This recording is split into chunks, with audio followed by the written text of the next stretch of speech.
Hi everyone, this is Brad. Today we're taking a look at a quick and easy way that you could create a maze with mazegenerator.net. Really cool for that ability to quickly... Nope. Hi everyone, this is Brad. Today we're taking a look at a way you could quickly and easily create a maze with mazegenerator.net.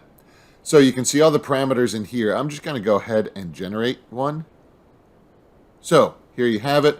You can also see your ability or the different download options that you have, as well as a solution. Now, I'm going to go ahead and change this and come up and let's change this to a 40 by 40 just to show you what it looks like. And we're going to generate a new one. So you can see it's quite a bit larger. You can also come right up in here and you can see your other options for a shape as well. So give it a little bit of time.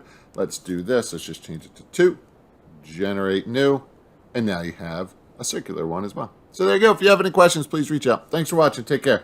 Bye-bye.